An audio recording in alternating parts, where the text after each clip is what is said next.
the Future Blockchain Summit at Dubai Harbor. I'm Ronella Hernandez, and I'm sitting here with Dr. Mustafa from Innosive Game Developers. How are you? I'm good, thank you. How are you? I'm doing well. Liking the conference. What about you? I'm good. Today is my first full day here, so it's a bit of a long day, but it's amazing. The number of people, the traffic, the ambience is quite amazing. Well, I know your booth is full of foot traffic, very busy. Everyone wants to play Race Dubai. Tell me a little bit more about what you guys are working on. All right, so we've come up with a racing game based on a mobile platform where you can race in the streets of Dubai. We want to target the very touristy areas, places like Burj Khalifa, downtown, but also the historic areas like Shandaga, Al Fahidi. And we want this to be the base for a larger metaverse that's based in Dubai. So that's the idea. We've been speaking to many local government and federal entities, and they're all very excited. They say, we're the first to be doing this kind of thing here. And so there's lots of goodwill behind the project. We have an amazing team, quite a wide range of, again, nationalities, countries, talents. So I think we're in the right place at the right time for this to happen. Okay, so lots of parties involved in the creation of the Grand 3 video game. Yes. Tell me how it all came together. I know you have the government entity, you have a metaverse developer, and you have, of course, the game developer. So how did you all come together? So we've known, like the core team have known each other for maybe over 10 years now, because we were working on developing a real car, beforehand. So that was a physical car. But since that project ended, we kind of were looking for the next thing.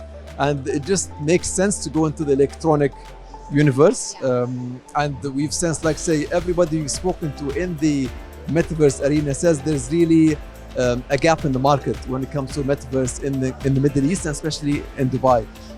So we really think, Dubai, Abu Dhabi, Riyadh can be a huge growth market for this. So we're looking forwards to speaking to more people and finding out, again, how best to build this. Okay, and so what does that mean exactly then? That there's a gap in metaverse spaces? So as I understand, worlds? again, I'm not a specialist in this area, but I see is the metaverse focuses a lot, or what's available right now in the market focuses on many of the different cities like New York. So we've seen really accurate models of other cities that have been built and I guess monetized, and whereas over here we've not yet seen that. So we've spoken to some huge corporations like and Etisalat, and there's really a big appetite for this here. Okay, so there's a need for more photorealistic virtual twins of Yes. cities. So imagine you're in a racing game. Yeah, you park your car up, you get out of your car, you go to an Etisalat booth, Okay. or Dubai government, let's say Dubai police stand, and you pay your fines, or you purchase a product, or you. So that's a kind of and if you've never been to Dubai, being able to do this from the comfort of your own bedroom, in the United States, in Hawaii, and wherever you are, it is quite something, So we're there's the tourism angle to this as well.